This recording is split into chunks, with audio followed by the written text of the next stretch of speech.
Home Depot, Lowe's, Target, and even Walmart have announced a shortage of heavy-duty shower rods. This epidemic is most likely linked to an acrobatic performance in a recently leaked sex tape. Tune in for an exclusive interview with the woman behind the shower rod craze on the latest Hotspot News. Roll the intro.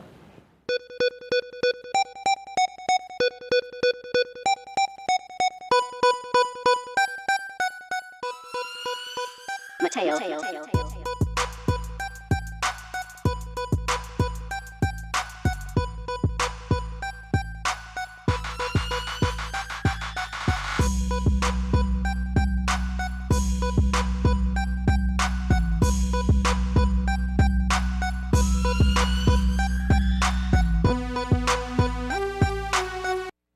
That intro gets me every time because one of those people ain't never been on the show. But I'm just playing, y'all. Welcome back to the Hotspot, everyone. I'm Myron Smothers. And I'm Cortland Johnson. Now, Myron, as always, there's a lot of juicy things going on in the entertainment world, but it's always a little more interesting when someone leaks a sex tape.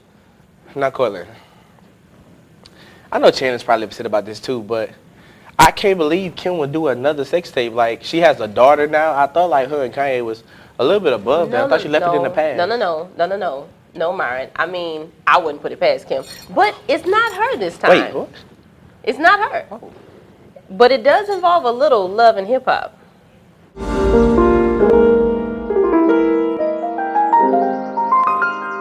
Have you ever made sex tape? No. I absolutely like when you turn up when I read that come on. I'm in such another place. I don't even realize that camera is on. It's that good you want to document it. Everything we done on that camera has been exposed. If we do a deal, you guys stand to make a lot of money. I have a daughter. You know you're a porn star now. Now, Myron, the season 3 premiere of Love and Hip Hop debuts on May 5th on VH1. And as you can see, Myron, the show's definitely stepped this game up. I know. I've heard like they've added Waka Flocka, Young Jock. You know. Shoulder lean. That's right. Jock's home. It's going down. Oh, Shoulder lean is Young Dro, baby. All right. Anyways, yeah, but they have some new faces, but clearly the heart of the show is going to be centered around Mimi Faust and her trials and tribulations and drama brought on by her sex tape, which dropped on Monday. And to talk about it, we have none other than Miss Faust herself on the line. Hey, Mimi, how you doing today? I'm doing well. Thanks for having me here on the Hotspot today. Nico's over there supporting me. So we're just ready to get into it. What you got for us? Well, that's great, Mimi. We're glad you called. We're glad we got to get and talk to you. But me and Cortland do have a few questions for you. Just a few. So, Cortland, take it away. Hey, Mimi girl. So I know your sex tape was just released on Monday. How has everything been since the debut? It's been difficult and a blessing. One thing I would say is I've never experienced so much hate in my life. Get your life. Hating on me, you do not pay my bills. What I did in this bedroom with this man, whom I love, was amazing. And while unfortunately it got leaked out, we are grown. We are grown people in love. I have to be the one that goes and tell my daughter about this one day. I have to take that responsibility. So get off of me and mine. I'm okay. I'm making bank. Haters. Mimi, this is Myron. You know, love the tape. I watched the tape. Speaking of haters, you claim Jocelyn is one of your biggest ones. What you got to say? I mean, you know, a lot of things with Jocelyn. I'm just trying to think about things that happened between you two. She's had a lot of negative things to say about you, especially on Twitter when your sex tape initially leaked. So how do you feel about that, and what do you have to say to your haters? I am tired of that one. Jocelyn, get your life. Get your life. I am tired of my name being in your mouth. You are hating because I can do the things I do at 45 that you wish you could do in your 20s. Now, Mimi, speaking of old age, a lot of the backlash you received has been concerning your age. Some people are saying you are too old to have a sex tape. I am 45 with the body of a goddess. Do you not see the way I'm moving on those clips? For anybody who says I'm too old, who says I'm an unfit mother, at the least you're gonna say I'm a fit mother because you see that six pack. Yes, ma'am. Now, Mimi, what I'm curious actually about is the shower rod scene because it has been causing a lot of buzz in retail stores and even inspired some home videos from your fans. Let's check out a few right quick. Me and Babe about to have some fun. My bathtub was too small to surfboard, but me and Babe sure can do that like Mimi, huh? He popped on my buttons and he ripped my blouse. He monocolor whiskey all on my gown. Water daddy daddy didn't bring the towel. Oh baby baby, better slow it down. You are causing shower rod shortages at Home Depot and even the infamous Wally World. I mean, you've replaced Beyonce's surfboard epidemic. Where did the inspiration from the shower rod scene come from? So while I'm a big fan of Beyonce and I had to do the surfboard in one of the videos, I was watching the Gabby Douglas film on Lifetime, and I was just inspired to do something kind of gymnastic-y for me and Nico's tape. And I presented to Neo. I was like, let's do it in the shower. So out of nowhere, I grabbed the rod, and now it's trending all over the world. Shower rod, no surfboard. Yeah, like that. I mean, Cortland, the shower rod scene was nice. Cortland Cortland can learn a few things. But Mimi, before, not with me, y'all get your heads out there. But before we let you get out of here, Mimi, we're personally fans of the show, and we see through seasons 1 and season 2 that you go through a lot. You've been through a lot. Yes. So we really want to know is how are you able to handle yourself through all of this? Life has knocked me down a lot. And you guys have seen that on the TV series, but I'm just gonna continue to hold on to that shower rod and stand back up again. Well, all right, Mimi, I think that's all the questions that we have for you. Is there anything that you would like to add before you leave? I'd just like to say thank you guys, Myron, Cortland, for having me on the hot spot. I love the show. And remember, you guys, VH1, May 5th, Love and Hip Hop, Atlanta, Season 3. Thanks, Mimi. But, Myron, I have one quick question for you. So, how is it that you're making all these comments about the sex tape? Have you seen it? I mean, when you happen to get on social media and, when links pop up, you just happen to click on them. And in that situation, you kind of forced because the video just opens on its own. And, I have an eye problem where I stare. And I can't stop staring for a long time, so I'm just you don't have an eye problem. You for have the 30 minutes that it was on. You have a lying problem. We're gonna see y'all after the break. Oh, you nasty. Welcome back, Hot Spotters. My name is Jordan Hicks, here to give you all the latest and greatest movie news. But not today. No, today I'm here to have a one-on-one with an actor who needs a little help. You see, aside from delivering movie news to the people, I'm also a practicing psychiatrist, counselor, and life coach. I'm not certified, of course. I'm as much of a doctor as Dr. Phil. However, I have been told that I'm a great listener and a good shoulder to cry on by all the girls that have curved me into the friend zone. I'm here to talk to a Mr. Johnny Depp about the status of his career. Last week, Johnny Depp's Transcendence hit theaters and was greeted by rooms of empty seats. The story is about a man who puts himself into a computer and tries to take over the world or something. I don't know. I didn't watch it. It looked silly. But all I know is that the movie sucked. Mr. Depp, this is the third flop in a row that you've been a part of. What is your problem? You've been a part of hit after hit, acting in your trademark weird way, and then you roll out 3 stacks of hot garbage back to back? What was The Lone Ranger? A bunch of people shooting guns while the only acting going on was people acting like they can act. Meanwhile, your performance was the best, even though you looked like you didn't want to be there the whole time. Did you even read the script, Johnny? Then we have Dark Shadows, a movie so forgettable I forgot to see it. Apparently, it's about a vampire that goes back to his old house to help his dysfunctional descendants do stuff right. Mr. Depp, do you even remember being in this movie? Nothing about this movie's plot made me want to see it. The only thing in there worth seeing was you. But that wasn't enough for the world to pay to see. The money isn't the only indicator that these movies are garbage, Mr. Depp. Critics haven't been too nice to you either. Lone Ranger received a 30% on Rotten Tomatoes. Dark Shadows, 37%. But your newest movie, Transcendence, takes the cake, receiving the lowest rating of a 19%. Mr. Depp, you need to get it together. You're better than this. I know it, you know it, and the whole world knows it. What happened to the Depp that would take us on an adventure as Jack Sparrow in the Pirates of the Caribbean? Where's the Depp that was cutting throats to Sweeney Todd the Demon Barber? What happened to the lovable Edward Scissorhands? Willy Wonka and the Chocolate Factory? That was magical, Mr. Depp. This is a wake-up call. Life is short. You got to make as many hits as you can before you kick it. Believe me, I know. I tried out for each one of those parts you did and didn't get not one of them. I'm trying to get discovered. You out here famous, making all this money, wasting all your potential on crappy scripts. Look at me.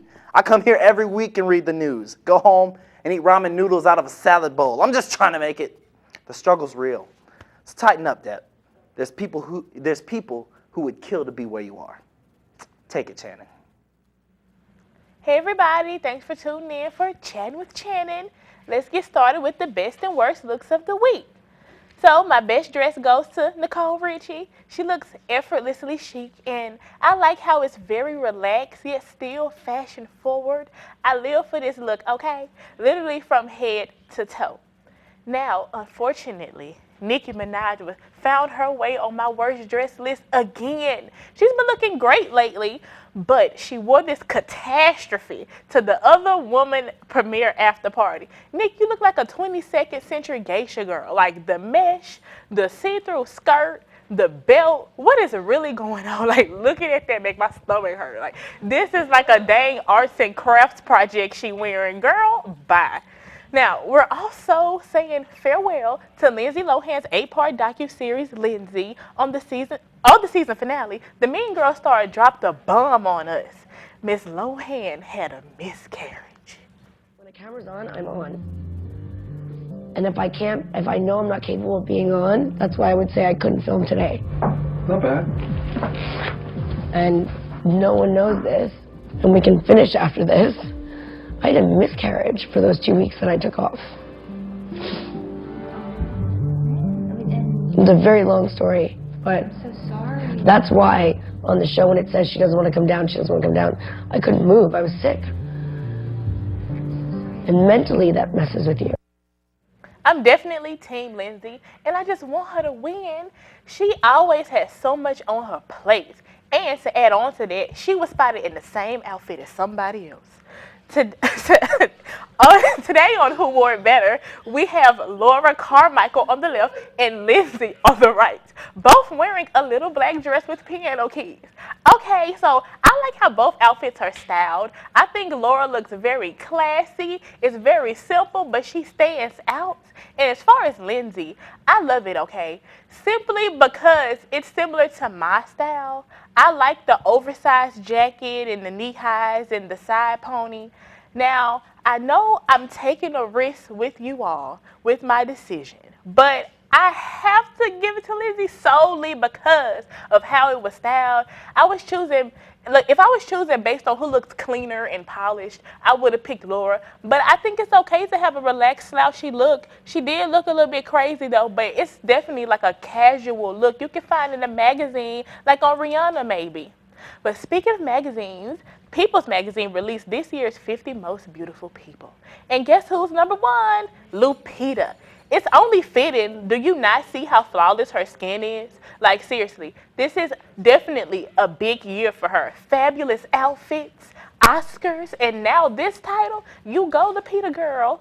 Well, that's all I have for now. Make sure you check out my blog, fabulouschannel.com, and don't forget to vote for who you think wore it better. We'll be back. It's a bird. It's a plane. Oh no, it's that super fly brother Omar and Green. Who has the superpower to entertain? That's what the girls say, at least. No, they don't. No, they don't. Well, my intro. Google me, baby. You better ask somebody. You better Google me, baby. Ain't nobody. Google me, baby. You better ask somebody. You better Google me, baby. Welcome back to the Hot Spot, and as usual, we have the weekly winners and losers. First up in the losers pile up are the Netflix users. The highly used cable alternative are raising their monthly subscription prices. This may strike some users as a negative way since they choose Netflix over cable and satellite because of the continuous rise in prices. But there are many of us who just don't care because we're bumming off other people's Netflix accounts. The next losers of the week are the mighty members of the New York Police Department who thought it would be a great idea to ask Twitter users to tweet a picture of them with a member of the NYPD. Here are two of the tweets that sum up a majority of the responses. Here, the NYPD engages with its community members, changing hearts and minds one baton at a time. Hashtag MyNYPD. Free massages from the NYPD. What does your police department have to offer? Hashtag MyNYPD. Yeah, that probably was not the best PR move for the department. But of course, the only person that can be viewed as a bigger loser than the NYPD is the Canadian superstar, Justin Bieber! Once again, Justin Bieber has made the losers list with his latest Instagram posting, mistaking the Yasukuni shrine in this picture of himself and a friend as a place of prayer and captioning this picture, "Thank you for your blessings." However, this Japanese shrine is used as a show of national defiance and solidarity with the war dead and remains of sensitive location, drawing protests from China and Korea. Now, I cannot blame Bieber alone for this. It's only fair that all of Bieber's educators fall in the hotspot shrine of losers. Maybe they will thank the hotspot for our blessings, right? We can never finish losers and winners without a winner of the week. So this week's winner is a young baseball fan who displayed a large amount of humbleness in his ability to beat anyone in the stare-off, including a baseball. There was a moment early in the game when this young man got a foul ball, and this is how you should feel when you get a foul ball.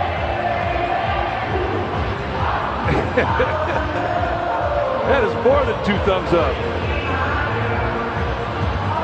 Sorry. And that's our fourth right choice. Well, that's all I have for this week's edition of MIA on the Hotspot. Be sure to tune in to 91.1 FM Baton Rouge to hear more from Jordan, Shelly Bell, and myself, Mr. O'Marlon Green. But for now, stay tuned for more Hotspot.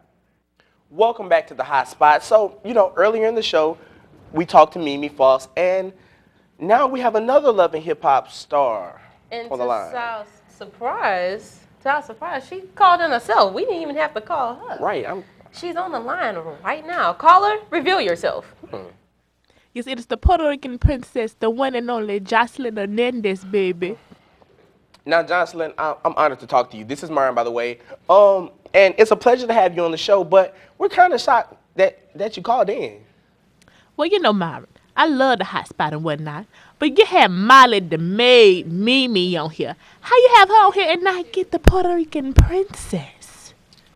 I mean, that's real, Jocelyn, but we must admit, Mimi's sex tape has kind of captured all the buzz right now. And it has. But Jocelyn, I saw all the shade that you threw to Mimi when the tape came out. So how do you, I guess I'm going to say honestly feel, but just for the hot spot, tell us how you feel about Mimi, I would say Momo Mimi, no shade, participating in something like this. It don't really surprise me because Mimi is just a dumb. Okay, she's just dumb. But I seen the video just like everybody else, and ain't nobody trying to watch that granny had sex. It's boring as hell. I fell asleep watching this. I watched that. I fell asleep watching. Okay, Nico, he ain't got stroke. Mimi, she can't ride for nothing, and I'm just trying to figure out what attention is she trying to get from this. I needs to know. Strong words, Jocelyn. But Jocelyn, in a recent interview, Mimi commented on you, saying that you were, quote unquote, hating, that you were jealous of her, and that you were mad that your own tape was being played for free. I seen that one too. Stare eyes. Oh, no comment. Keep on. On World Star Hip Hop, can you comment on that one? Girl, that is funny. Ain't nobody jealous of that girl, okay? And I'm not out here trying to make no profit off that video, okay? That was something from a long time ago. And hey, all I gotta say is, Stevie like that. That's my man. That's my hubby. And obviously, that's why he love her, because she has a sex. That's what I gotta say about that. Man, Johnson, speaking to Stevie, tell our boy Stevie J we say what's up. But we're running out of time. What can we expect from you this season on Love and Hip Hop? Yes, you can just expect, the Puerto Rican princess to be doing what she do, running things, running and making my money. But, yeah, I appreciate you letting me be on the show. I appreciate it because, I love the hot spot, yes. Well, thanks, Johnson, for calling in. We're going to have to get the Puerto Rican princess on the show because she's a character. But before we close, me and Cortland would like to say a big congratulations to our producer, Vanity, for becoming a new member of Delta Sigma Theta Sorority Incorporated. We are so proud of you, girl. I'm so proud of you. That was my Drake. What? You wasn't going to join in? You're supposed to be Nicki. I'm so proud of you. No, okay, no. No? But, Cortland, it's a bittersweet show, Just one show left, huh? One show left until me and Cortland hang it up for good as the host of the hot spot. We're laughing about it now, but it might. I'm gonna cry. I'm gonna cry next week. I don't know if I'm gonna cry, but we really appreciate each and every one of you watching the show week in and week out. All the love and support that we've gotten. All the likes Cortland has received on Instagram from her hot spot pictures. Thank you for that. And her double tapping to make you see it again on your following feed. But what we want to do before we go out, and we're gonna challenge you to do this, is we want to have our highest viewed show of all time. So if you're watching this show right now, we want you to tweet it, Instagram it, Tumblr it, MySpace it, Bebo it, Nobody's Facebook on MySpace. it. You ain't got a MySpace it. I mean, somebody might watch it. Throw it in somebody's DMs. We just want this show to be the biggest show we ever done. So make sure you tell everybody to tune in and watch. And your mama. And your mama's mama. I know. Tell grandma too, because she ain't here about technology. Grandma really ain't got nothing to do. You could definitely tell grandma to watch it. Just pull it up on a little iPad for it and click the link. What is this, baby? Just be like, grandma, don't worry about it. Just watch it. But again, to say all that, watch the show. And again, we appreciate you guys watching the show. We got one more episode left. Kendra will be back next week for our last show. It's going to be amazing. Got a surprise for y'all. So keep it locked. Watch us next week. And thanks for tuning in to the Hot Spot. See y'all next week.